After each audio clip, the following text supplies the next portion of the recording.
Are you ready for an open discussion with the best of the best and the best of what's next? Welcome to the Tony D'Urso Show. Join in on a great conversation today with some of the world's great influencers as they showcase great advice and techniques that made them the game changers they are today. Now, here's Tony D'Urso.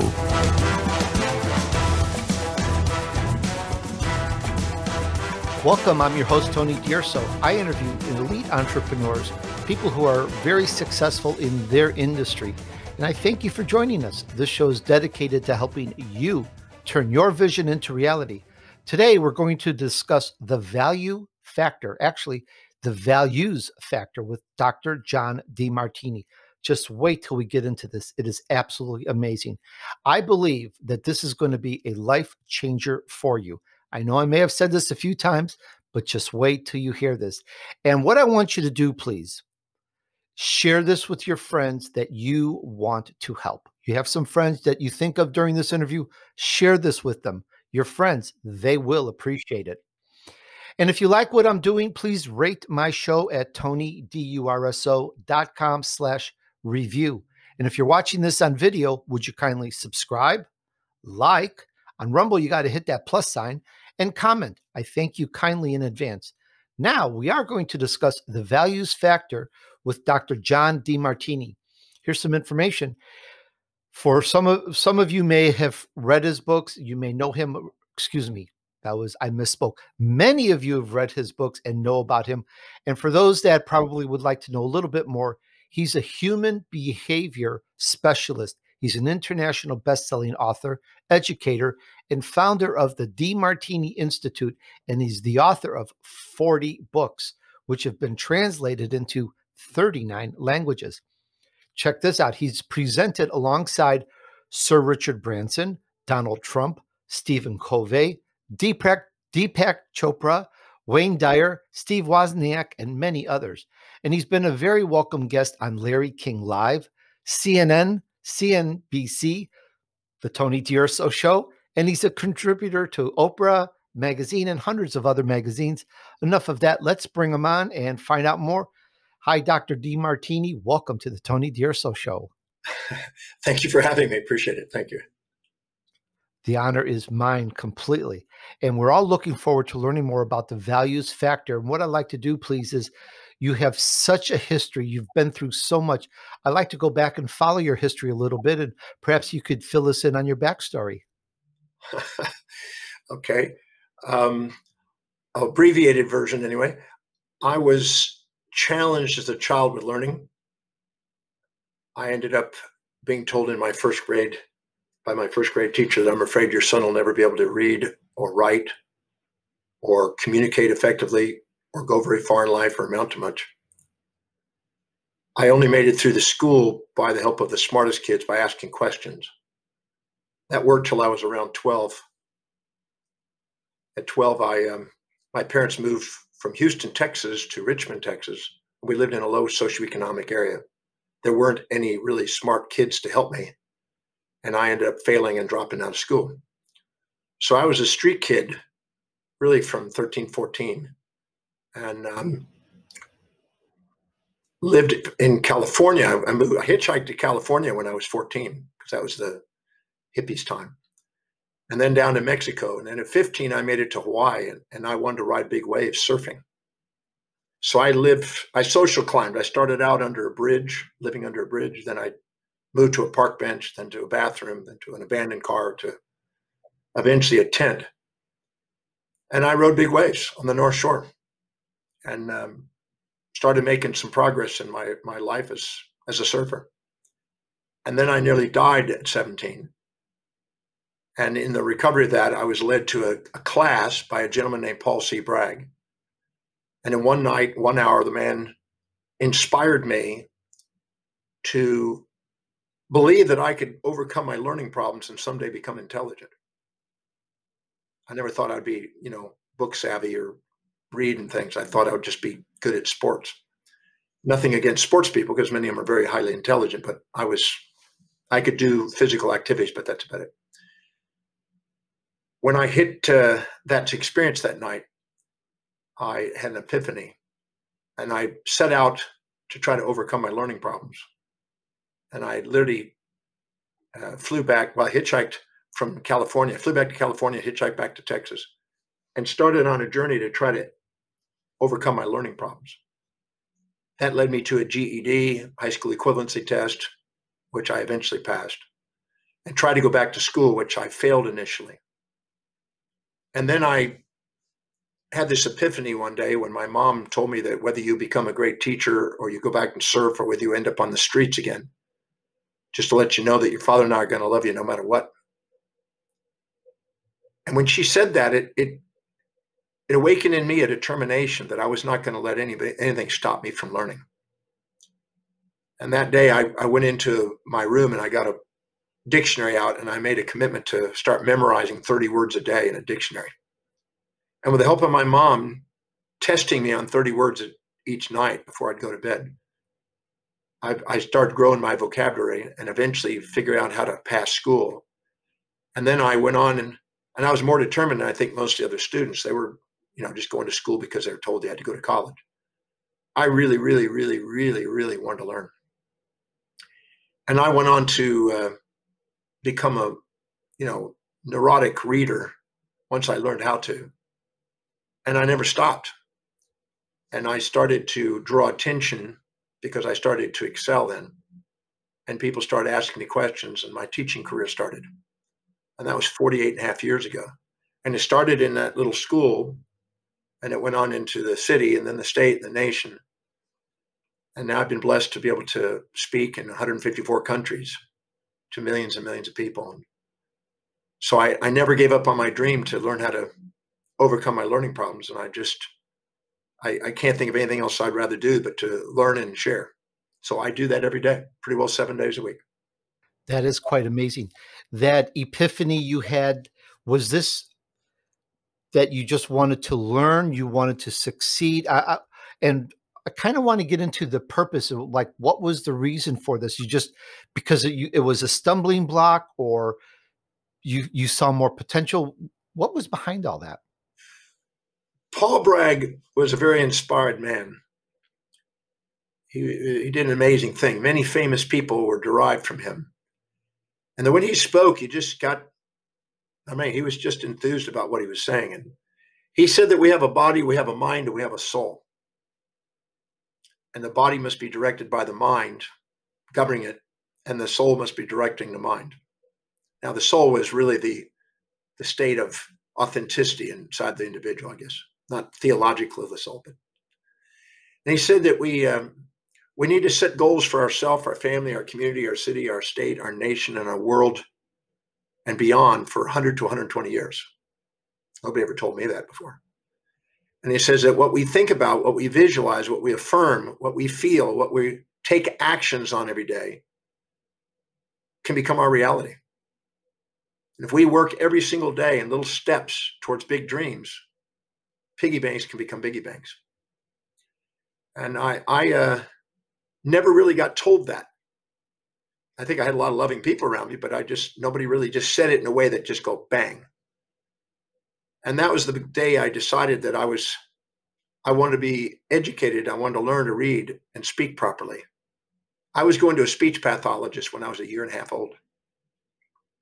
So to speak out was meaningful and to learn was meaningful. And then when I discovered I could, and I really discovered I could do it by the time I was 18 there with my mom, that was more inspiring than you can imagine. And then I could stand on the shoulders of giants who've written books, and I could listen and learn. And I think that the void of my earlier years became the value as I went on. The very thing I was told I would never do, I've now excelled in all of them. So I wish I could tell that first grade teacher, thank you, because that was the void that was later the catalyst to do what I do. But, I think that the clarity of what I saw in my mind that day, I saw myself standing in front of 1 million people speaking. And that is painted and it sits in my office today by Andrew Tischler. It's a big painting. And it's me standing, and there's literally 1 million people painted by him, hand painted. It's amazing. And I'm standing there, and I envisioned a major iconic building in every major city around the world in the background. So it's a painting of me speaking to 1 million people, but it's a metaphor for me reaching the world with an idea. And I think that the smallness of how I felt as a child was a catalyst to make me want to go and do something more with my life. So I think that was the gift of the whole thing. I always say anything you can't say thank you for is baggage. Anything you can say thank you for is fuel. So I'm very grateful there's nothing in that pathway that I would change. I'm very grateful for that whole pathway from childhood all the way through. That is very strong. And while you're speaking about your early days and what you've been through in the lessons, I feel something with it. I feel this empathetic, if I'm saying that correct, Grammarly, connection. I feel this pathos. I feel your survival and your survival instinct. It's quite amazing. And for our guests, I like you to know, for our audience, you can find him at drdemartini.com, and I will spell that. That's DRDEMARTINI.com. Another great Italian name. Dr. Demartini, I did want to also comment that you've synthesized wisdom from thousands of years of knowledge, and that is profound and deep in itself. I can only imagine how many books you've read once you started getting through vocabulary and getting into the joy of reading. I can just only imagine the world that you've uncovered with that. It's quite something to go from that disability to that extreme ability. Well, when I first came back home, Paul Bragg stuck a word in my head, and he called them universal laws. Aristotle called them natural laws. And so I looked it up, those two words, and tried to figure out what is a universal law. And the universal law is something that is applied on the micro and the macro and pretty well anywhere in between. And so I started probing that in dictionaries and encyclopedias once I started to learn how to pick up words. I loved looking in dictionaries because every time I didn't know a word, I looked it up. And that led me to a thing called the logos. A logos is a term that represented the verbum, the word, the reason, the logic, the principles of reason in the universe. And then that led to the different ologies as an expression of the logos. And so I made a list. I went through the dictionary and the encyclopedia, and I went and made a list of every known discipline and ology an individual could study. And I listed them out alphabetically.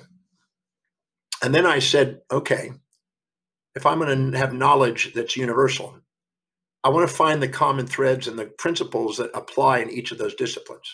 So if I read that discipline and I find a principle in there that's the same principle in each of those disciplines, I want to find the most common ones. If it's universal, it'll be showing there. And then I made a commitment to read 100 books in each of those fields and try to devour it. Sometimes I would go up to 1,500 books in the field, but sometimes just 70 in the field. And I wanted to have that basis. So I went on to read over 30,526 books now, because I do keep records of them. And I learned how to read faster and taught speed reading classes as I learned faster and faster reading. So I went on to make that, my core competence to learn.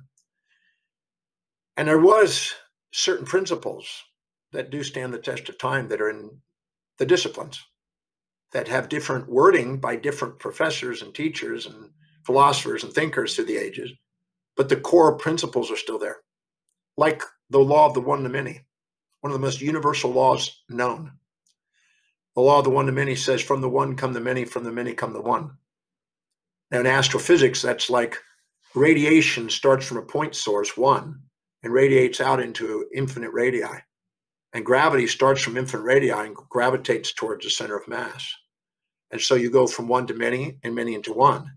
And so radiational stars start out as radiating, protostars and eventually come into black holes if they have enough mass.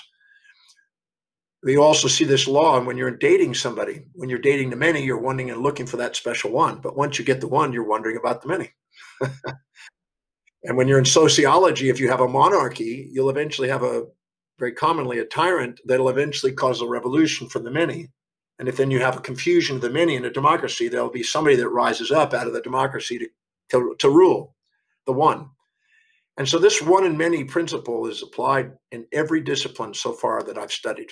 That's 299 different disciplines. So I want to build a foundation of knowledge on the development of human behavior, on the principles that will stand the test of time, that I can base things on that are solid. And so that's the reason for that pursuit. And I've never stopped that pursuit. That's been going on for 48 years, almost 49 now.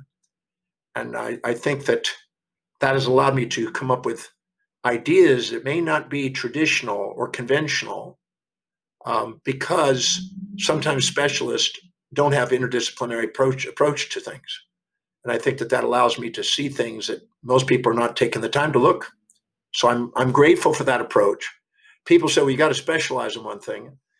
And I do, and that's human behavior. Every one of those disciplines are filtered through one thing, and that is, how do we master the human experience, and how do we maximize the human awareness and potential, and how do we evolve our awareness and consciousness. So that's the primary focus that every other discipline goes to. If you look at the energy of an individual, for instance, and the enzyme pathways, and there's little cofactors and little minerals in those enzyme pathways. Well, those little minerals are built out of stellar nucleosynthesis in stars. So the study of stars to find out where those atoms come from, to make a little mineral as a cofactor and a vitamin, to be able to do that and make energy out of it.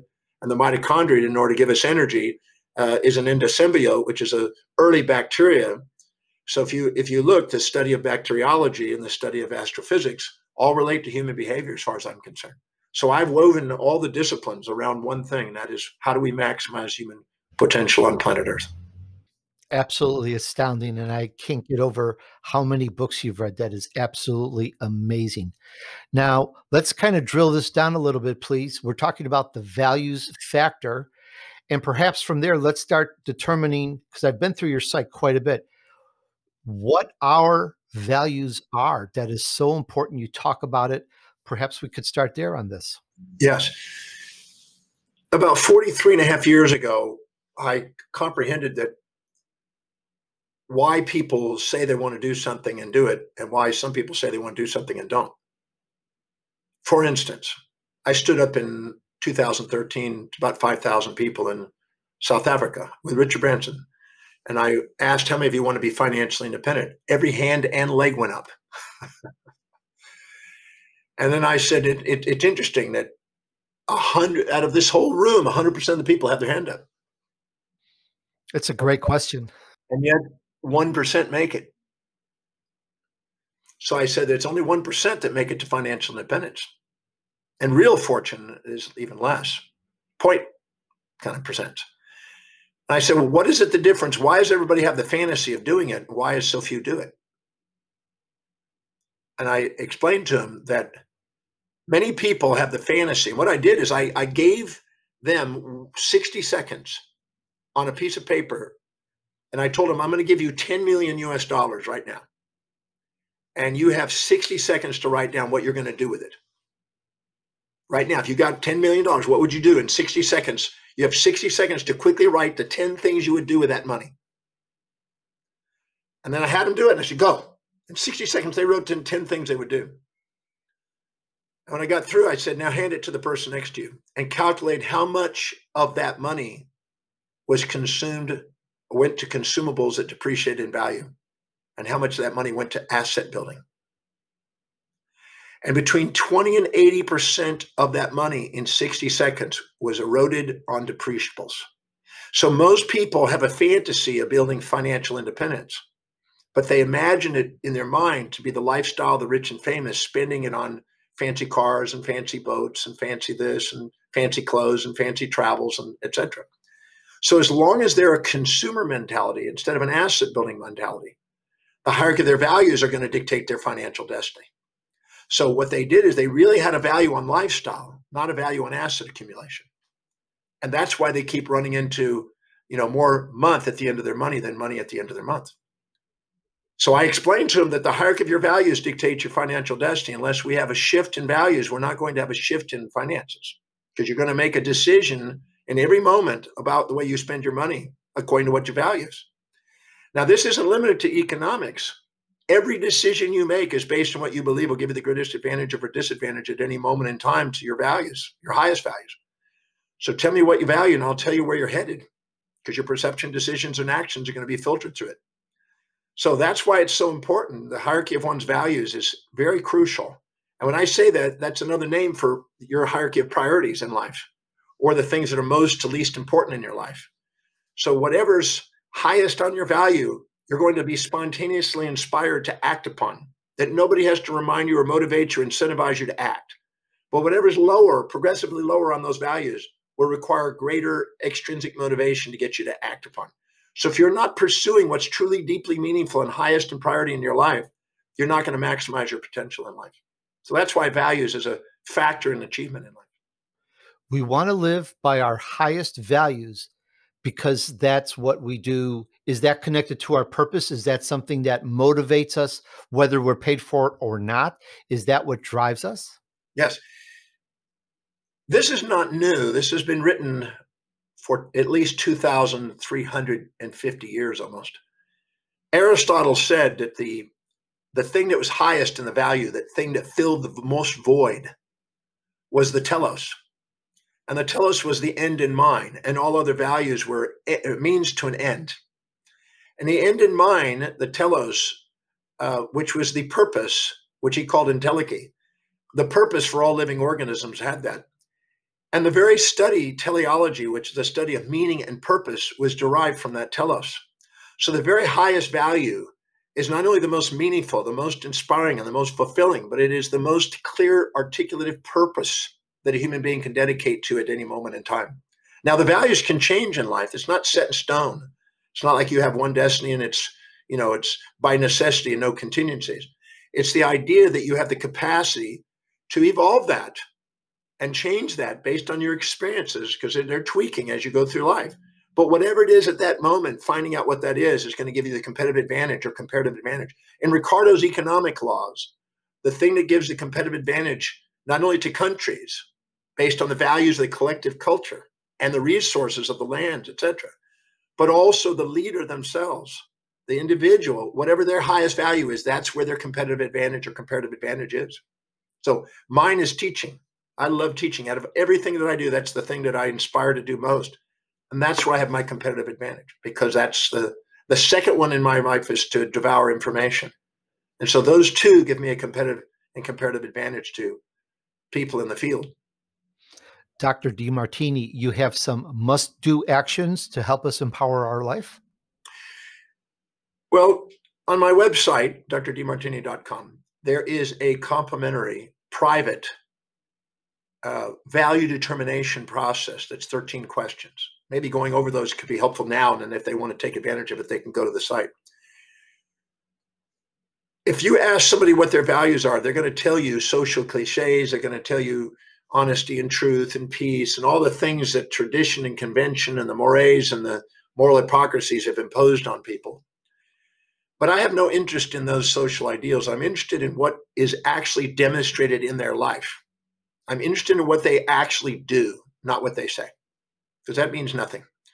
What means everything is what you actually are spontaneously doing on a daily basis and how you respond to your world, because you're filtering your world according to those values. So I had to discern a value set, a value determinant set, and I would go through those now. The first one is how you fill your space. Even young babies in a little baby crib, if you toss something in the baby crib, if the baby wants it and it's valuable to the baby, it will explore it, look at it, put it in its mouth, and hold it and keep it close to it. But if it doesn't want it, it will kick it out, scream, and push it away and throw it out.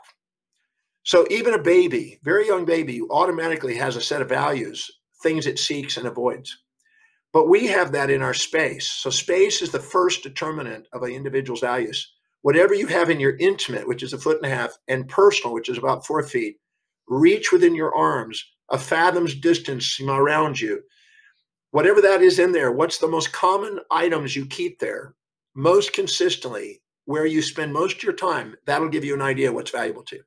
Right now, my computer, I'm in front of this computer most all day long, and it's my research and my teaching tool. So my computer is not what's really important. That's just a vehicle, but being able to express and research is what's valuable. And I use the computer as the item. So you find out what the item is, and then you find out what's its dominant use. In my case, teaching and researching.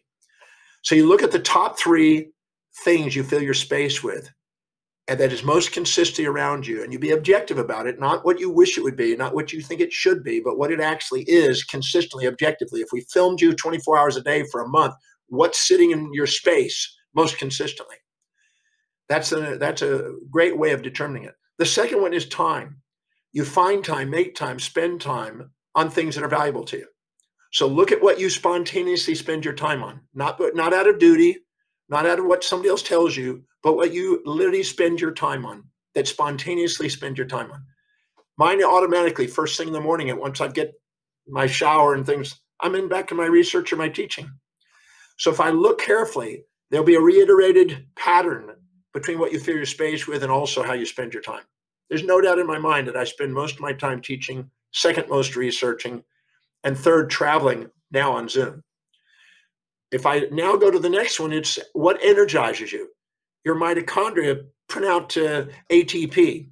And when you're sitting in an autonomic equilibrium state where you're the most resilient and adaptable with the greatest heart rate variability, that state allows you to maximize your energy level. And that occurs when you're living by your highest value. So what is most energizing in your life will determine what is valuable to you. So if you look, if you're doing something that's really engaging, you got more energy at the end of it than when you started. And if it's disengaging, you're drained. What a day. That's why people who do the things that are highest in priority in a day, they have more energy and they're more resilient when they get through than if they're doing and putting fires out and never getting around to priority in life. So the third one is energy. What are the top 3 things that energize you most that you consistently have energy for doing? The fourth one is money. You make money, find money, spend money on things that are valuable to you, but you don't want to spend money on things that don't. So look at where your money is being distributed. That's simply an objective thing. Just look at where all the money comes in, the total amount, and look at where it's going. Most frequent, second most frequent, third most amount. And it may be going to a house. You may have a value on a house because you love security and having a house. It may be investments. It may be clothes. It may be travel. It may be learning. When I was in my 20s, I was buying 40 to 70 books a week on average. Most went to education. I was paying for college and getting books. So where you spend your money gives you an indication. The fifth one is, what is it that you're most ordered and organized in? Where do you have the greatest degree of order and organization in your life? Because things that are valuable to you, you structure, and things that are not, you don't get around to, is entropy.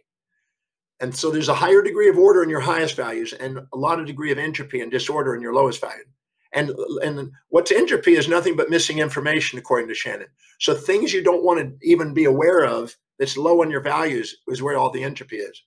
So where are you most ordered and organized? Both organized in your motor actions and ordered in your perceptions.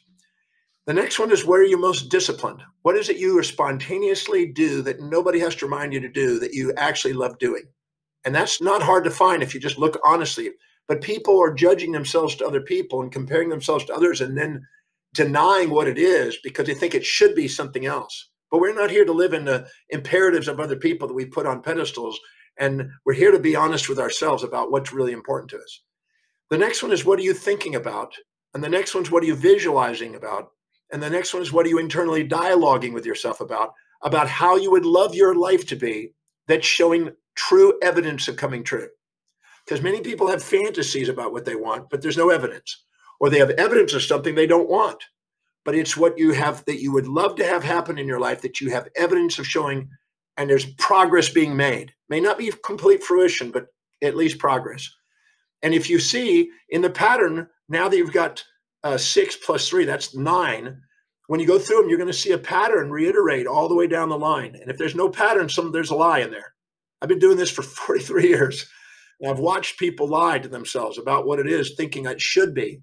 You know, they're working 14 hours a day, but it should be my kids. They should be most important because that's what my wife wants me to believe.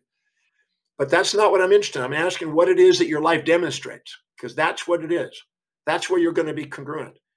The next one is, what do you want to converse with other people about most? What do you keep bringing the conversations to? How's your kids? How's your investments? How's your health? How's your golf game? How's your business? You keep wanting to initiate conversations about things that are valuable to you. And if you get engaged in it, you'll talk all night. You could be ready to go home and somebody changes the conversation to something that's engaging you, and you'll stay there late. What do you want to converse about most? The next one is, what inspires you? That brings a tears of gratitude or chills up your spine, that is an awe-inspiring thing that you just know that has meaning to you. And finding out what that is and what's common to the people who inspire you. The great philosophers, the great Nobel Prize winners, the great leaders in the world, reading their biographies and studying their lives' work, tear-jerking sometimes for me to listen to what they've gone through and how they've solved their problems. Look at what inspires you.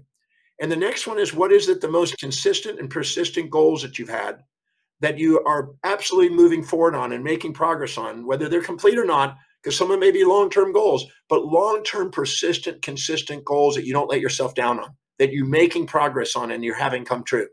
In my case, traveling the world and teaching. I still got 60 countries to go to, but I'm going to get them done. And then the last one is, what is it you spontaneously want to learn about, read about, study about, watch on YouTubes, and feed your mind, food for thought. What is the content that you most consistently want to feed your mind and learn? If you go through those 13 value determinants and look at which of those answers keep repeating, it will reveal to you what you really value, not what you fantasize. And once you get that, you can start to structure your life by priority. And whenever you do, you raise your self-worth, you expand your space and time horizons, you wake up your leadership capacities that's dormant, you automatically become more objective instead of subjectively biased, you get the blood and glucose into the forebrain and the executive center, the medial prefrontal cortex comes lit up, you get more inspired vision, more strategic planning, more execution of plans, and more self-governance. And you actually move in the direction of more masterful of life instead of being a victim of history. So that's very powerful if we take the time to go and do the values factor. That's called the values factor. We are so appreciative of this, Dr. Demartini, and to our entrepreneur audience. 2 tasks for you. 1, listen to this interview again. There is so much information that Dr. Demartini just laid out in those 13 value points. He used a different word, but it was those 13 value items. Very, very important. Listen to this again, take notes, and then go to his site, because it's on his site, drdemartini.com, and go through that. This is all to help you in your life, your career, your business, whether you're an entrepreneur, you're a C-level executive, whether you're a startup, or you're looking to take your business up a few more notches. These points will help you. You have to sort this out yourself. Some people hire coaches, and coaches are good, and you can, of course, see the offers that Dr. Demartini has, and I encourage you to really take a good look at them and facilitate yourself with them. Some people need a coach, and some of these points are what a coach does, but a coach, a consultant, helps kind of pick you up and guide you along a little bit. And some of us need that. Some of us can do a lot with those 13 points, but regardless, immerse yourself in those points. To everyone in this audience, you just have to check that out. Dr. Demartini is spending an incredible amount of time to give this and impart this information to you. Take advantage of it. And with that said, there's a couple more points I want to ask.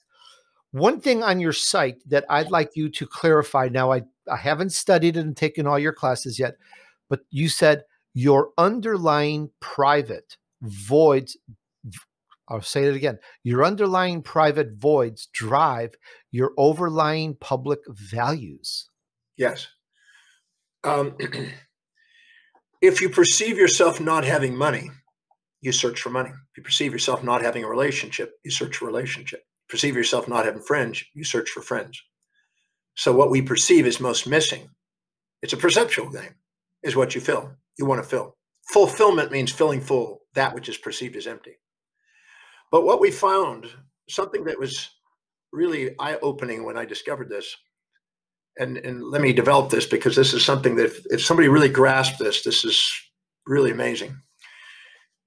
Let's say you're walking down the street and you run into somebody and you admire them and you infatuate with them and you put them up on a pedestal and you exaggerate them. And the reason why you're infatuated with them is because you assume they have something you don't. So you minimize yourself. I think everybody here has had a moment when they've been intimidated by somebody that's excelling in some area, and they judge themselves, minimize themselves compared to that excellence. Whenever you exaggerate somebody else and minimize you, that's because you're too humble to admit what you see in them is inside you. And you have a deflective awareness, not a reflective awareness. Reflective awareness means that what I see in them, I see in me. The seer, the seeing, and the seen are the same, as Aristotle mentioned. When you have a deflective awareness and you're too humble to admit what you see in others inside you, you have a disowned part, a void, something you think is missing. And that void wants to be filled, to bring equity between you and that individual so you can have a sustainable, fair transaction. Because as long as you're minimizing yourself to somebody else, you'll altruistically sacrifice what's important to you to be with them. Think about a time when you're highly infatuated with a new boyfriend or girlfriend, and the things you did that's not normal for your daily routine in order to fit in with them for fear of loss of them. So you'll end up sacrificing your normal routine to try to fit into their routine because you don't want to be rejected by them. So you'll sacrifice for them. So anytime you're minimizing yourself to them, you'll tend to sacrifice what's highest in your values in order to fit in with what they have as their values. You also have it on the reverse side, where if you now look at somebody and you look down on them and resent them, you can now be too proud to admit what you see in them is inside you. And now you're looking down and go, I would never do that. But the truth is, what you see in them is inside you. And that's been known for centuries, that there's a reflective awareness. The greatest awareness is reflective awareness, where the seer, the seeing, and the seen are the same. So when you're too proud to admit what you see in them is inside you, and you're now disowning that, dismembering that, as Plato called it, or deflecting that, you're not being yourself. Because when you're puffing yourself up, you're proud. That's not the you. That's a persona and mask you're wearing. And when you minimize yourself, that's not you. That's a mask you're wearing. But when you have reflective awareness and you see that both the hero and the villain in you, the thing you admire and despise in you, and own both sides, the truth about yourself, you get to be authentic. And that authentic self is the only place that we have sustainable, fair exchange and transactions in the business world, and the same thing in our social world, that allows us to maximize our potential, that normalizes our physiology and our physiology, that allows us to have equanimity in our spiritual quest, where we're inspired. So those disowned parts that we're too proud or too humble to admit we have are the voids that drive our values. Now, in our highest value, the telos, it is the one and only value that's intrinsic that allows us to be objective, because it's only the highest value that will pursue our mission, our purpose, embracing pain and pleasure, embracing the pairs of opposites in the dialectic of life. So in that place, we're able to objectively transcend the judgment and neutralize the very judgments that's making the void. That's why the fulfillment of the highest value is the most fulfilling, because it's the least judging. It's the least amygdala-based, and it's the most executive-based, where we're most objective. And leaders who are objectivized are able to manage paradoxes of opposites of the heroes and villains that they're managing. So the ability to actually embrace both sides of life is the path of mastery. It's the middle path, as the Buddha said. The Buddha described, it says this, the search for that which is unobtainable and the try to avoiding that which is unavoidable is a source of human suffering. So what happens is when we're infatuated, we seek. When we're resentful, we try to avoid. And as long as we're polarized and trying to avoid and seek all the time, we're distracted in our amygdala from our actual objective, which is a mission of honoring both sides of life and not being frightened of losing that which we infatuate, not being frightened of being approached by that which we resent, but actually being centered in the present. And that's where the power is. And that's why the telos is the most fulfilling, most authentic ontological pathway for a human being. And it's our voids, which are a result of our judgments. Empedocles, in his time, the 6th century BC to 5th century BC, he said very clearly that it's love and strife in the world. When we're actually doing what we love and inspired within, and we transcend the strife of the judgments without, we're actually given a calling. They almost thought it as human will matches divine will, and there's a divine sovereignty human sovereignty joining, divine providence and human sovereignty join in the pursuit of some great cause. So the highest value is extremely valuable for an individual to access and to prioritize their life accordingly and to pursue. It is the most meaningful path. If you study the study of meaning and between the two, the virtue between the two vices of Aristotle, you'll see that it's the telos that he's describing. Absolutely astounding, Dr. Demartini. And what I'd like to do is connect the dots, because what you say is amazing and it takes some study. I have to listen to this again. I will go through your website, go through those 13 points, take some classes. There's a lot here. And what I like to do a little rapidly is connect the dots. Now, it can be a no-brainer in a way, but I want to spell it out a little bit and drill it in about the values or empowering our life. And what does that have to do, and how that interacts with, rolling with the punches when some crisis hits in our area or our world? We need to support and feed our family. We have issues. We want to succeed. We have life. I want to see about how that can connect, and how and why it is so important to be able to handle these points. Yes. Nobody goes to work for the sake of a company. They go to work to fulfill what's most deeply meaningful to them, their highest value. So if they can't see how the job description or the vision, mission, and primary objectives of the company are helping them fulfill their highest values, they're disengaged. So I use the values applications in screening people in corporations. It's astonishing. We can tell who's going to be productive and who's not, who's going to need micromanaging and who's not, who's theory Y, who's theory X, you might say, who's intrinsically engaged and who's going to be motivated and pushed uphill in advance of being hired by their value system. It can save enormous amounts of aggravation in the hiring process. The same thing in school curriculums. Nobody goes to class but to study with the thing that's deeply meaningful to them. And so if they're taking a class that they can't see helping them fulfill what's meaningful to them, they're not in class. They're not really there. They're just passing a test to get over a test and get out. So the values are underlying the drive. So if you're going to learn something, you want to ask, how does that class, that topic, that subtopic help me fulfill my highest values? If you can't answer that, you won't be engaged. But if you can answer that, you can develop literally an autographic, photographic memory on any topic. I've proven that. And I've shown people how to do that at Harvard. And if you go to business, you can take a job description and make a list of what they do and ask, how specifically is that helping you fulfill your highest value? If they can't see it, you can still help them make new links by association to brain. Conditioned reflexes is all they are. And the moment they can see how they're going to get what they want done by doing what you want done, they'll now be engaged and they'll be accountable to get the job done. Now, when it comes to finance, you're going to spend your money according to your value system. So if you're trying to get up, and no matter, you keep having a higher value on spending them on depreciables and rescuing your family and your cousins and buying things that go down in value and buying overpriced brands to make you feel better about yourself instead of building your own brand, you're not going to get ahead financially. You're going to be constantly living on the edge week to week, month to month. But if you actually sit down and write down the things that have actually proven to work in building wealth and stack those up and then ask, how specific is it going to help me fulfill my highest value? You increase the probability of those actions now starting to happen.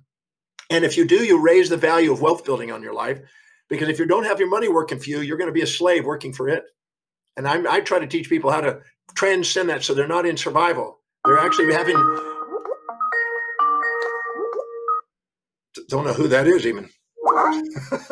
Anyway, that, I don't even know how that came through. But anyway, I don't have my Skype on. Somebody, anyway. But the same thing in your family life. When you're in a relationship with somebody, you want to be loved and appreciated for who you are. And who you are revolves around your highest value. That's your identity. So if you can see how what their highest value is helping you fulfill yours, and ask the question, how is what they're dedicated to, what's most meaningful to them, what they're inspired by spontaneously, how is it helping me fulfill what I'm dedicated to? If I can't answer that, I'm going to want to fix them. And nobody wants to be fixed. They want to be loved for who they are. And you're going to fix them, and you're going to undermine your relationship trying to fix them all the time. So by you seeing how they serve you and then turn around and how does your highest value serve them, you're now having a dialogue instead of alternating monologues in relationship dynamics. In social leadership, the person who lives by the highest value and is most spontaneous in their action and is most congruent and walk in their talk activates their leader capacities. They're the ones that are automatically have the most certainty because they're most objective. And they're the ones that automatically magnetize people around them to them because they have a certain commitment and integrity that you can see that they're committed to. People look at me and they go, well, this guy's really committed to studying. There's no doubt in my mind. There's no question. It's not a facade. It's a real thing. This guy wants to learn. So they want to learn. They want to come hang out with me. So there's a draw. There's a magnetism on leadership automatically in the field that you're highest in your value. And in your physiology, when you live by your highest values, your autonomic nervous system have the most equilibrium. You don't have lateralization to sympathetic or parasympathetic response. Your hypothalamus, the suprachiasmatic nucleus, synchronize the cell daily cycles and the rhythms and chronobiology. Your pineal gland lights up and balances out the melatonin levels day and night. So when we live by our highest values, our physiology normalizes and maximizes our energy levels. And I could go on for days on that one. There's just a tremendous amount of research on that. And when we're living by our highest values, we're most spontaneously inspired. So we're an inspired individual.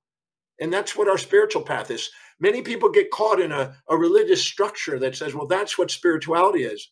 But spirituality is what inspires each individual in their life.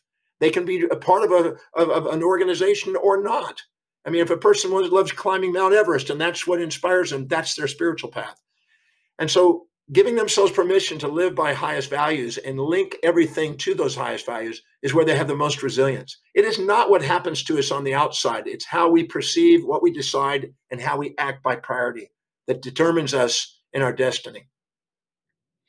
Thank you so much. This is quite amazing. Once again, we talked about the values factor with Dr. John Demartini, and you can find him at drdemartini.com, DRDEMARTINI.com.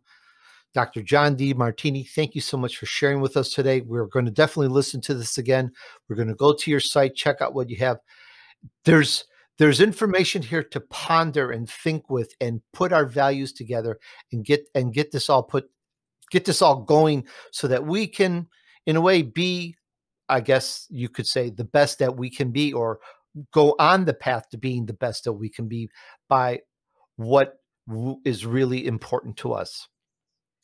Our authentic self. Thank you so much for having me on your show. Hey, fellow entrepreneurs, thanks for hanging out with me while I featured an elite entrepreneur who took his vision to reality. I am certain this was as inspiring for you as it was for me to do this interview, The Value Factors with Dr. John Demartini. We talked about so many great points. He's read over 30,000 books, and he keeps count. How many books have you read? Please tell us in the comments below. I never kept count of the books I've read, but I would say it's been between 100 and 500 books. And when I read a book, it's cover to cover. I read every word of the book, nothing in between. That's just, for me, the only way is to consume it, devour it, and get zoned into it and really understand it. That's just the way I like to read a book. We talked about the values factor and so many points. We talked about what our values are, how we want to live by the highest values.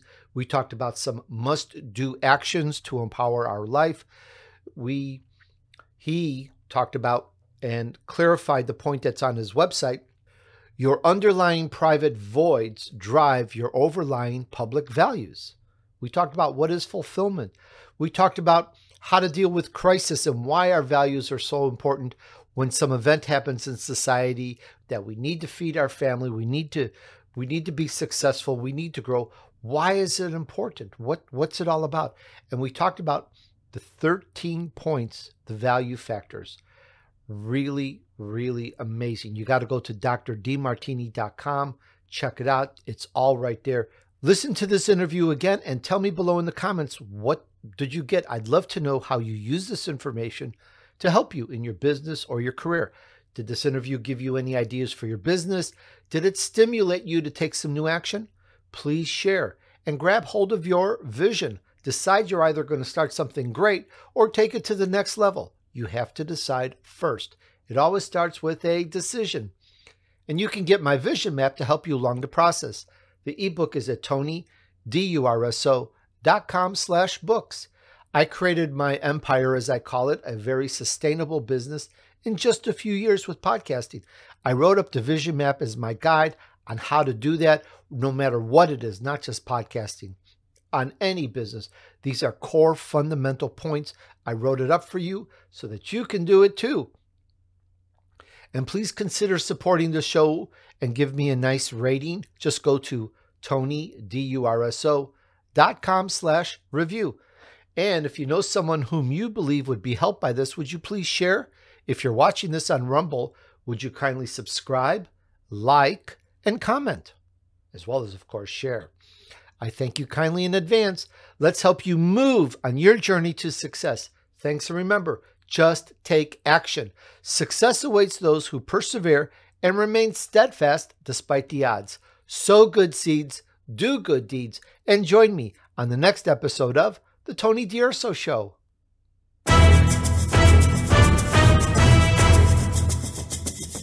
We hope you've enjoyed this week's edition of The Tony D'Urso Show with his key influencers. Be sure to tune in again next Friday at 5 p.m. Eastern Time, 2 p.m. Pacific Time on the Voice America Influencers channel.